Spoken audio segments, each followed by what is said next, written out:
I opened my eyes, and the first thing I felt was a lingering numbness, as if my mind was stuck somewhere between a dream and reality, and my body refused to obey the simplest movements. My chest was constricted, and my breathing felt heavy, as if I had to overcome air resistance, and every movement, no matter how small, was accompanied by a muffled but palpable pain. The space around me was blurry, but I immediately realized that I was in a hospital. The smell of sterility was too characteristic, mixed with a slight taste of antiseptics, which tickled my nostrils. I tried to swallow, but immediately coughed, because my throat was dry, as if it had been burned by the sun, and even this short spasm caused pain in my chest. Instinctively, I wanted to raise my hand, but suddenly I realized that it wasn't listening to me. Something was pulling at my skin. Something was pressing on my wrist. Only then, turning my head, did I see that an IV was attached to my arm, and a small pulse oximeter sensor was blinking on my finger. Slowly, overcoming my dizziness, I looked around. The room was snow white, with soft lighting, and the only sound was the measured beeping of the monitors, to which I was obviously connected. There was a small chair in the corner, and someone was sitting with his head bowed. I recognized the figure immediately, even though my vision was blurry. "Mom," the voice broke, came out almost inaudible, but it was enough. The woman shuddered, raised her head, and I saw her face, haggard with dark circles under her eyes, but so familiar. There was a flicker of confusion in her eyes at first, and then, when she realized that I had regained consciousness, her expression changed to a mixture of relief and endless anxiety. "Sheila," her voice was full of emotions. She immediately leaned over to me, gently took my hand, trying not to touch the tubes and wires. "How are you feeling?" "Oh my God, you scared us so much." I wanted to answer, but realized that I didn't know what to say. How do I feel? Is it possible to describe it in a few words? It was as if I had been torn out of one reality and placed in another, where everything seemed wrong, where every cell in my body ached, and my mind couldn't wrap its head around what had happened. What happened? I squeezed out a question, and even my own voice seemed strange to me, somehow weak, broken. Mom squeezed my fingers a little tighter, as if trying to give me at least some of her strength. "You had an accident, honey, very serious. You were operated on for a long time. We were so afraid that—" She broke off, as if the very thought of the worst was unbearable for her. "But you're safe. It's all over. The doctors say that now the most important thing is recovery." Crash. The word echoed in my head, causing fragments of memories to flash before my eyes. Bright sunlight, a street, an oncoming car, a sudden impact, a terrible screech of metal flashing lights, and emptiness, blackness, in which I seemed to be drowning. I suddenly felt my pulse quicken, and my breathing falter. Calm down, everything's fine." Mom immediately noticed this and began stroking my palm, and I tried to focus on her voice, to cling to this thread leading to reality. "How long have I been here?" I wanted to know at least something to restore the picture of what happened in my head, because so far everything seemed shaky, unreal. "4 days, the answer sounded soft, but I could feel the weight of all those days spent waiting, fearing, and sleepless nights hiding behind it. "You were unconscious for 4 days, but the doctors said that it was normal after such an injury. They weren't sure when you'd wake up." I closed my eyes. 4 days. 4 days of my life that I didn't remember. "Where's Dad?" I asked, opening my eyes and trying to focus on her. "He was here, of course he was, but I persuaded him to rest for a while. He and I took turns sitting with you." I nodded as weakly as I could, feeling a strange, uneasy feeling rising inside. "Did someone else come?" Mom visibly tensed, but immediately hid it under a soft smile. "Yes, your friends found out, called, but—" She hesitated. "I do not know if you want to talk about it now." I frowned. "About what?" She sighed heavily, as if deciding whether to tell me this, but finally said softly, "The one who was driving the second car. He was hurt too, strongly. The doctor said his condition is critical." I felt a chill roll down my spine. The man who bumped into me, is he fighting for his life too? There were even more questions, but so far I didn't have the energy to look for answers. I took a deep breath, trying to somehow calm the oppressive feeling that was rising inside me in a heavy, suffocating wave. But the air, filled with sterile hospital smells, seemed thick and sticky, as if I were breathing through a cotton filter, and I could not fill my lungs to the end. I stared at the ceiling, counted the tiny bumps on the whitish surface, tried to focus on it so as not to let myself sink into the memories, but they still seeped through any barrier, bringing me back to the past, which seemed to have no end. The nurse, who was busy with my IVs, didn't say anything else, just glanced at me once, as if assessing if I was going to ask a question again that she probably didn't want to answer. But I already knew the answer. I knew him before I even opened my mouth. Mom and Dad chose Emma. They chose graduation. I closed my eyes, briefly imagining how that very evening was probably going right now. How they proudly smile as they watch their precious youngest daughter receive her diploma. How Mom brings a handkerchief to her eyes, wiping away imaginary tears of happiness. How Dad shakes hands with the headmaster, straightening up with pride. I could even imagine Emma, radiant, confident, basking in this attention, in this love, which she always got as easily as breathing. They didn't even think about changing their plans. I laughed hoarsely, though the laughter immediately turned into a painful cough that made me cringe from the sharp pain in my chest. "Can I get you something? What is it?" the nurse asked, clearly worried about my reaction. I just shook my head without opening my eyes. "No, I don't need anything. I haven't needed anything from them for a long time." But the memories kept popping up in my head, one after the other, as if someone was laying out an old, battered album of photographs in front of me, from which it was impossible to tear out the pages. I saw the day I turned 13 again. How I unwrapped the gift, a box of colored pencils, the ones I dreamed of, the ones I wanted to draw with when creating my first serious illustrations. I remember how my fingers were trembling with delight, how I wanted to try them out right away. But at the same moment, my mother turned to Emma, smiled, and handed her another, more massive, sparkling gift-wrapped package. "So that you don't feel left out," she said in a gentle voice, and little Emma, squealing happily, tore open the wrapper, revealing inside a huge dollhouse that I could not even dream of.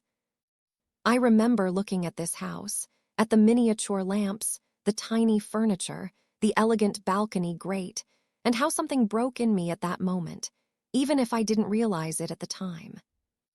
I've never been the main character in their story. And so it went on from year to year. Each of my holidays turned into Emma's holiday. Each of my successes was overshadowed by her achievements. When I received my first praise from a teacher for my drawings, my parents didn't even pay attention. On the same day, Emma won a gymnastics competition, and it became the event of the year. When I entered college, they congratulated me with dry words, but the evening of that day was devoted to discussing which clubs and sections Emma should choose so that she would not feel deprived. I had to get used to it. I should have stopped hopping. But there was still something painful inside me as soon as the nurse said those words. They said they couldn't come.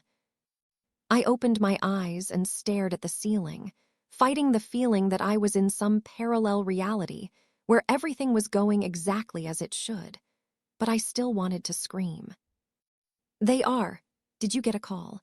I finally asked, not recognizing my own voice. The nurse hesitated, then nodded. "Yes, they said they'd check on you when they had the chance." When there's a chance. I felt a heavy lump growing in my chest, but I swallowed it, turned to the window and stared into the dark glass, which reflected my pale, haggard face. I wasn't going to hope anymore. "If anyone comes who wants to visit me, don't let them in," I said quietly. "I want to be alone." The nurse hesitated, but then nodded. "Whatever you say. If you need anything, just press the call button." She walked out, leaving me in this sterile silence, in this empty space, where only the steady blinking of the devices reminded me that I was still here, that I was still breathing. I closed my eyes again, but sleep wouldn't come. Just memories. Only the old thoughts, long ago driven into the depths of consciousness, from which I had nowhere to run. I remember the day when I packed my things into a suitcase, zipped it up with a final thud, and looked around my room, a small space that I had called my home for many years, but which had never truly been mine. The walls, once covered with light wallpaper, had faded with age, and the shelf where I used to keep my rare gifts and drawings as a child now had Emma's cups and diplomas. I ran my finger over the dusty surface, as if erasing the last trace of my presence, and felt a strange, dull relief. My parents didn't send me off, didn't say warm words about how they would miss me, and didn't ask me how I was going to settle into my new life. Mom only briefly asked if I'd taken everything, and Dad, without looking up from a newspaper article about Emma's achievements in the mathematical Olympiad, muttered to me to be careful. Emma didn't even look out of her room, but at the last moment, when I was already standing on the threshold, she said casually, "Well, good luck there." I didn't answer.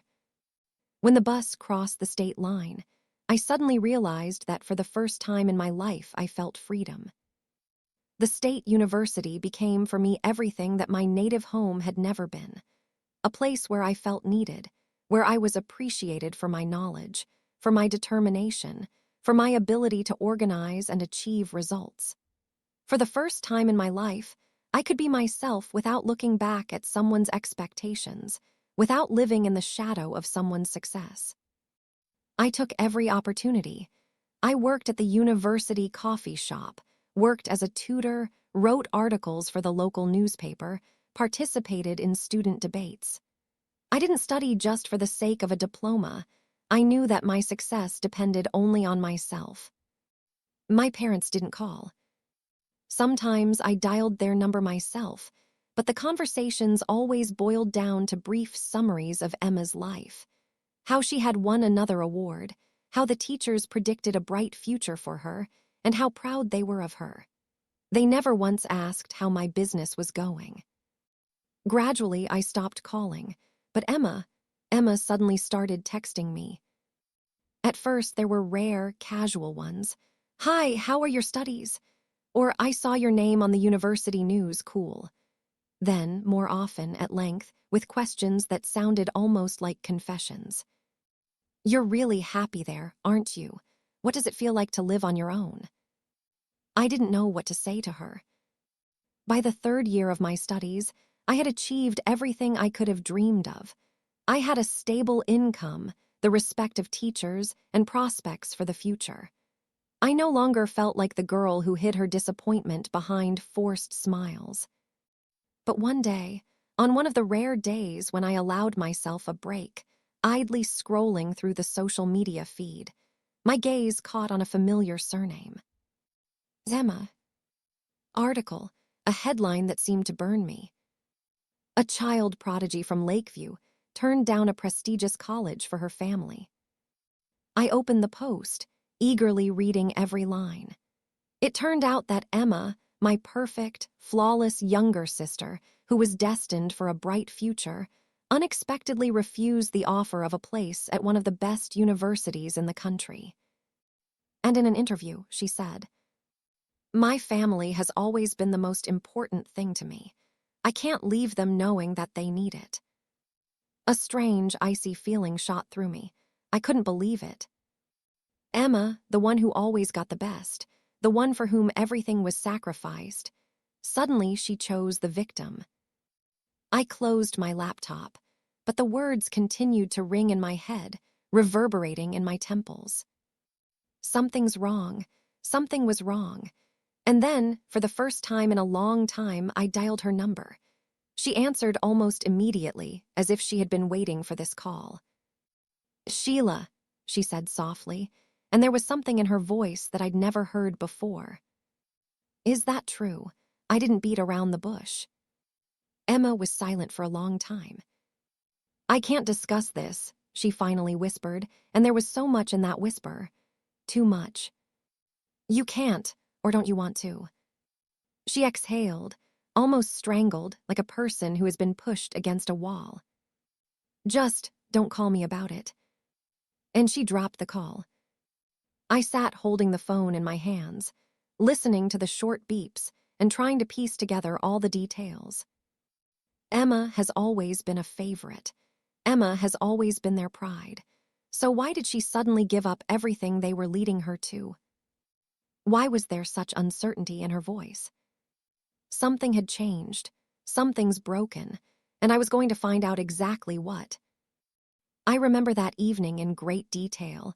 I remember how for the first time in a long time I entered my parents' house, not with a sense of tension or forced duty, but with some timid hope that maybe, at least now, when I was able to achieve something significant, when I climbed the career ladder with their support, they will see me not as an inconvenient reminder of their indifference, but as an adult, successful person worthy of at least a drop of recognition.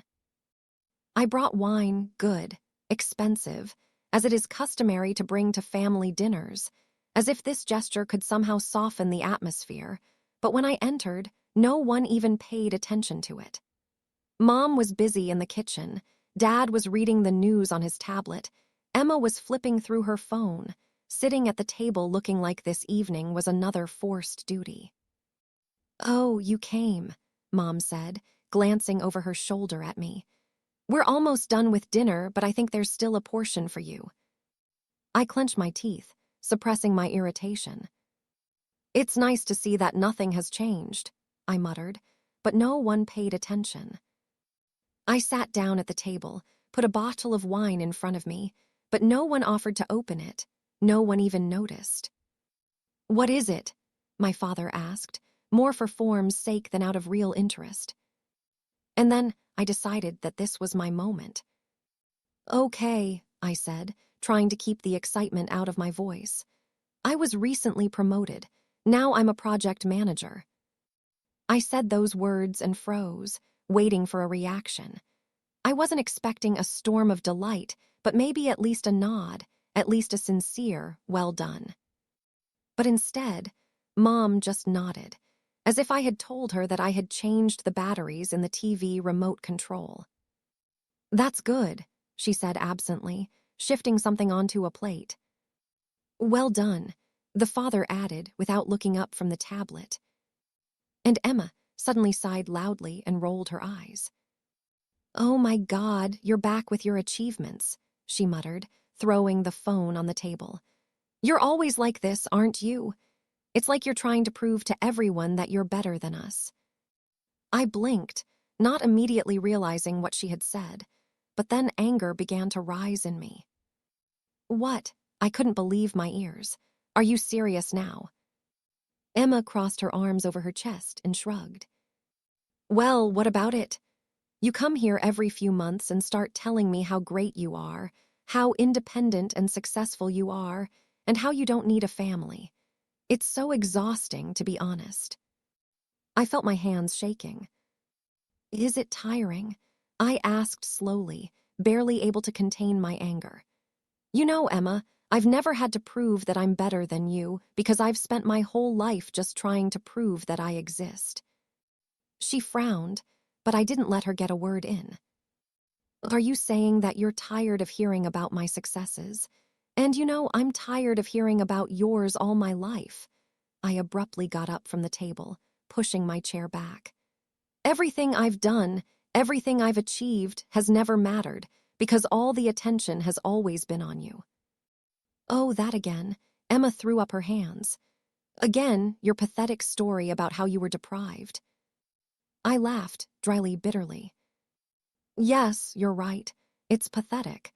It's a pity that even now you can't see anything but yourself." Mom sighed, putting down her fork. "Sheila, why are you starting? We just wanted to have a family evening. A family evening. I clenched my fists. There has never been a place for me in this family, and you know it perfectly well. My father finally looked away from the screen. Don't make a scene. Am I making a scene? I shook my head. Okay, I'm leaving.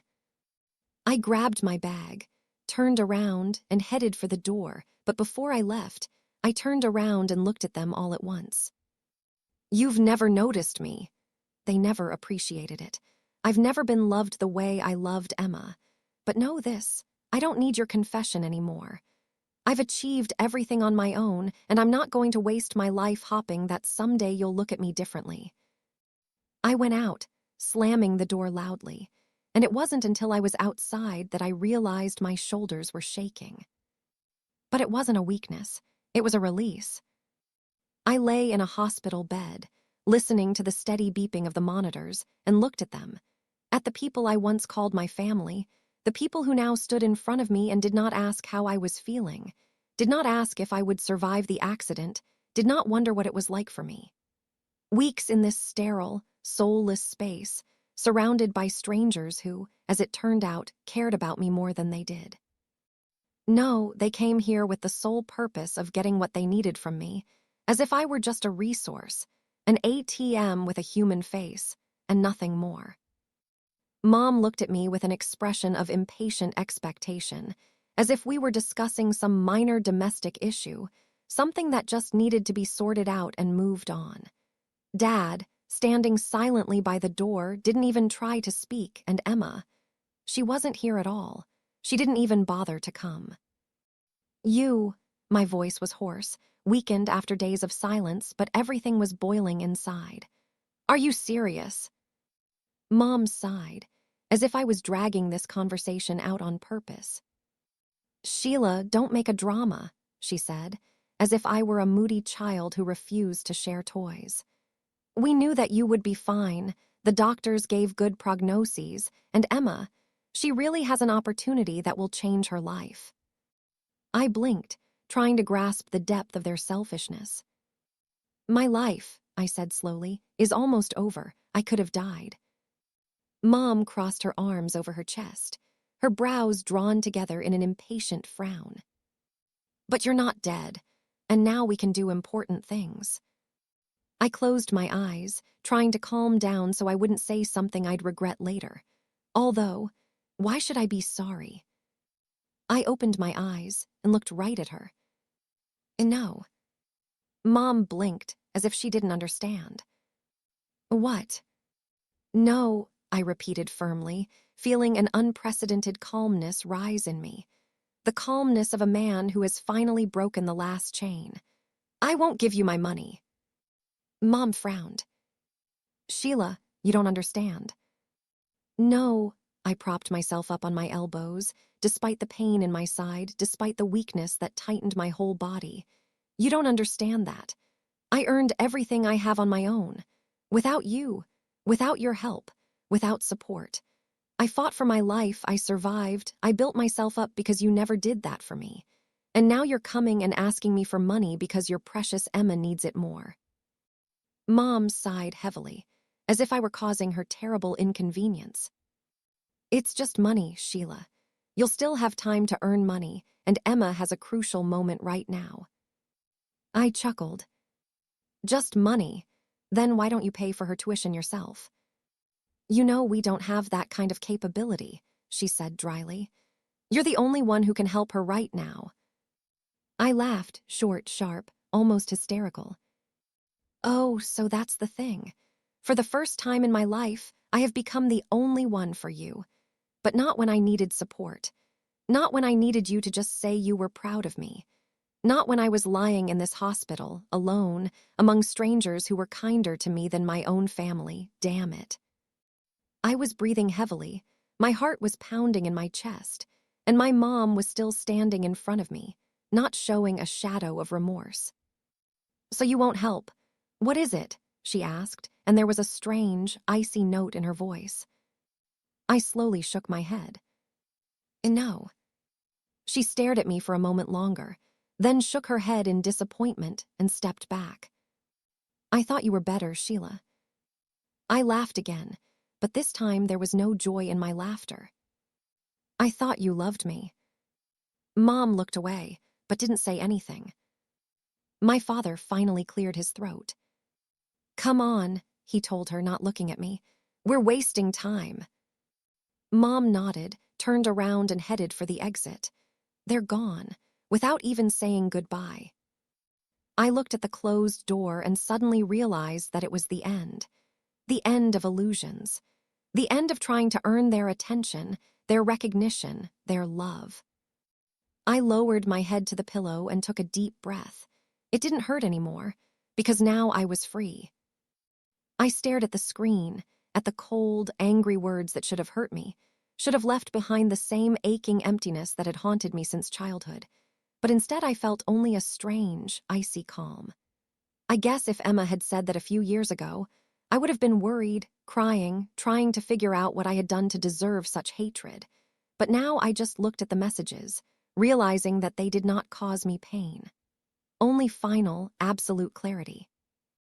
It wasn't an outburst of emotion, spoken in anger by a foolishness that could be forgiven. It was the real face of Emma, the one who always got everything, who didn't know what fighting was, who was used to the world revolving around her. She was sure that I would give my money just because it had to be that way. In her mind, I was nothing, an expendable item that was supposed to provide her with comfort. I took another screenshot, then without hesitation, blocked her number. It took a few minutes before the phone rang again. I looked at the screen, an unknown number. I wasn't going to answer, but something inside me whispered, "Take it." I pressed the call button and held the phone to my ear. Hello. There was a sigh on the other end, then a hesitant voice. This is Aunt Sarah. I blinked at him. Suddenly. We weren't particularly close, but Aunt Sarah was always the only one in the family who at least tried to support me. Hi, I said, still stunned by her call. How are you? What is it? She asked softly, and for the first time that day, I heard real concern in someone's voice. I wanted to say that I was fine, but I couldn't lie. Honestly, I ran a tired hand over my face. So. Sarah sighed. I heard your parents were here, and apparently they weren't too worried about your well-being. I chuckled. You could have been rougher. They came to ask me for money for Emma's college. There was a tense silence on the phone. Oh, Sheila. Sarah sounded like she was expecting something like this, but she was still shocked. And what did you tell them? What is not? My aunt's voice became firm. You did the right thing. I suddenly felt something constrict inside me. No one has ever said those words to me. Thank you, I said softly. You have nothing to thank me for, honey, she hesitated, and then added. Look, I think you should stay away from them right now. They may try to pressure, persuade, and knowing your mother, she's even capable of figuring out how to make you look guilty. I closed my eyes. Yes, I think so too.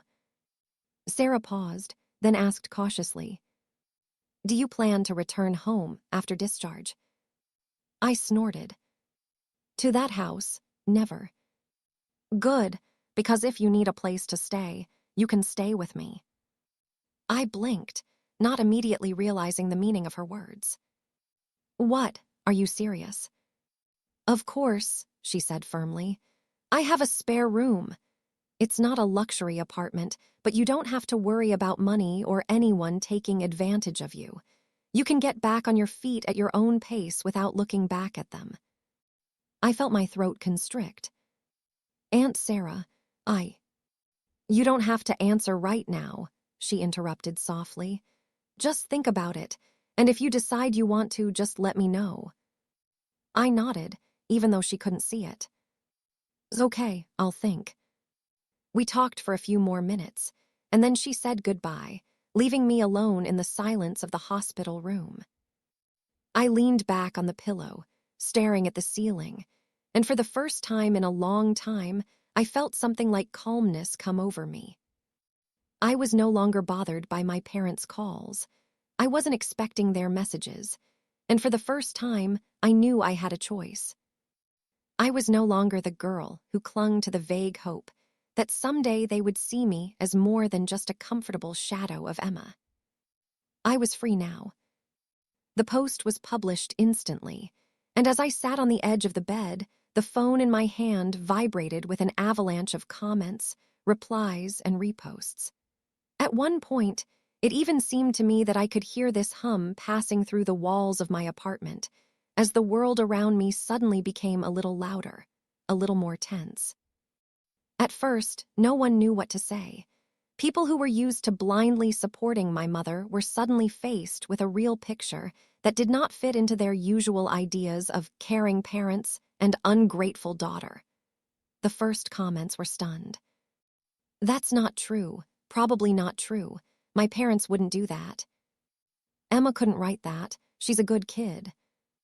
But then others appeared. The voices of those who knew me, who remembered how it really was, but kept silent because it was easier that way. I remember how Sheila worked in a cafe at night to pay for her studies, and her parents bought expensive gifts for Emma. It's true. I went to the same school with her. She had to fight for the family's attention, and she never got it. And then came the comment that finally turned the situation around. "This is Emma's message. It's monstrous. How can a mother protect a child who wished his own sister dead?" And that's it. It was a coup. A few hours later, I closed my laptop, closed my eyes, and leaned back against the pillow. It wasn't easier for me. I didn't feel triumphant. I didn't feel gloating. I just felt empty. I didn't want this war. I wanted a family. I wanted love, support, a warm, real home. But I didn't get any of these gifts, and no matter how much I fought for a place in their world, in the end I had to admit, there was never a corner for me in this world. The phone vibrated again. I looked at the screen. "Aunt Sarah," I picked up the phone. "Did you see that? What is it?" she asked softly. I nodded, realizing that she couldn't see me, and sighed. "Yes." "They're furious," she said after a short pause. "Your mom called it a dirty lie. She's trying to convince everyone that you're just mad, that you've always been a difficult child." I chuckled. "Of course." Sarah sighed. "But it's not working this time. People aren't stupid, Sheila. You gave them the truth, and the truth is too loud to just drown out." I clutched the phone in my hands. "You know," I said slowly, "I didn't want it to happen like this. I'm just tired of being silent." Sarah paused. "I'm proud of you." I pressed the phone closer to my ear. "Thanks." Her voice was soft, enveloping like a blanket on a cold evening. "If they try to contact you, don't answer, okay? Keep your distance. They won't want to apologize. They'll want to take back control." I nodded. "I know." And this time, I wasn't going to give them a chance. I was sitting on the floor of my rented apartment, surrounded by boxes that held years of my life, books that I never had time to read, clothes that I no longer wore, old diaries that recorded thoughts that I should have gotten rid of long ago. The air was filled with a slight smell of cardboard and dust, and through the half-open window, I could hear the noise of the city. But at that moment, it seemed far away, as if it was in another reality that no longer had power over me. I slowly ran my fingers along the yellowed edge of the photo, the one I found among the old things, and held my gaze on the girl who looked at me from the past. She was smiling, but there was that shadow in her eyes that I knew all too well. Hope mixed with disappointment, the habit of pretending you didn't care even when everything inside was burning with pain. My parents weren't in this picture.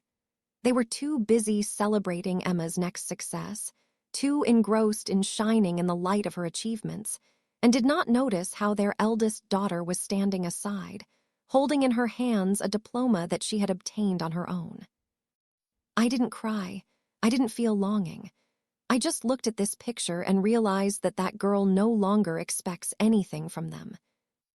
I carefully put the picture back in the box, in the save stack. Not out of sentimentality, not out of a desire to hold on to the past, but as a reminder that I have come a long way and that none of their insults, none of their injustices could break me. The next week flew by in a flurry of packing, signing documents, and arranging the move. I went up and down the stairs with boxes, sorted out endless things, threw away unnecessary things, collected the necessary. I didn't notice how the hours flew by. I didn't feel tired because there was more ahead of me than just moving. A new chapter of my life was waiting for me, written by myself, without their participation, without their power over me. The day the trucks arrived, I walked around the empty apartment for the last time, touching the walls with my fingers, inhaling the familiar smell, memorizing the sensations. I wasn't afraid to leave. I closed the door and didn't turn around. My new apartment was small, but it seemed to me that there was more air in it than in any house where I had lived before. The first thing I did after I brought in the last boxes was to sit on the living room floor, hug my knees and close my eyes, giving myself the opportunity to realize, this is mine. My walls, my windows, my space where no one will say that I'm not good enough.